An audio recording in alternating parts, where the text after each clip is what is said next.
அண்மை செய்தியை பார்த்துக் கொண்டிருக்கிறோம்.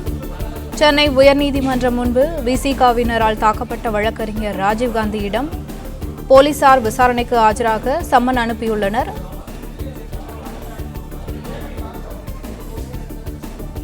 விசிகாவினரால் கொடுத்த புகாரின் தாக்குதலுக்கு ஆளான வழக்கறிஞர் மீதே வழக்கு பதிவு செய்யப்பட்டிருந்த நிலையில்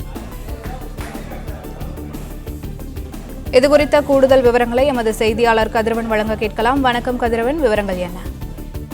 சென்னை உயர்நீதிமன்ற வளாகம் முன்பாக கடந்த 7ஆம் தேதி அன்று விசிக தலைவர் திருமாவளவன் அவர்களின் கார் சென்றபோது முன்னதாக சென்ற இருசக்கர வாகனத்தின் மீது மோதியதாக கூறப்பட்டு வழக்கறிஞர் ராஜீவ்காந்தி என்ற நபர் தாக்கப்பட்டார்.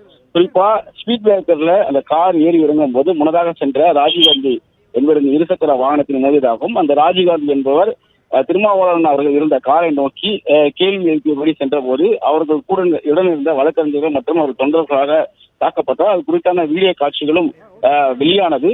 இது தொடர்பாக விசாரணை நடைபெற்று எஸ்பிஐ காவல்துறையினர் 2 தரப்பு மீதும் வழக்கு பதிவு செய்தார்கள். குறிப்பா ராஜீவ்காந்தி அவர்கள் திட்டமிட்டு திருமாவளவனின் காரை வழிமறித்து கலகம் ஏற்படுத்த வகையில் நடந்து கொண்டதாக விசிக தரப்புல புகார் அளிக்கப்பட்டது.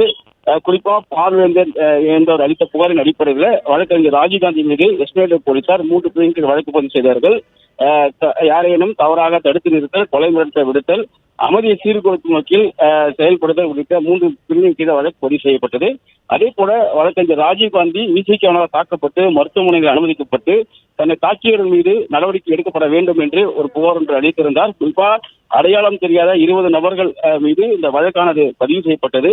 விசிகவினர் மீது நடவடிக்கை எடுக்கப்பட வேண்டும் என்று ஒரு கொடுத்த புகாரின் அடிப்படையிலும் அந்த வழக்கானது பதிவு செய்யப்பட்டது. காயம் ஏற்படுத்துதல், ஆபாசமாக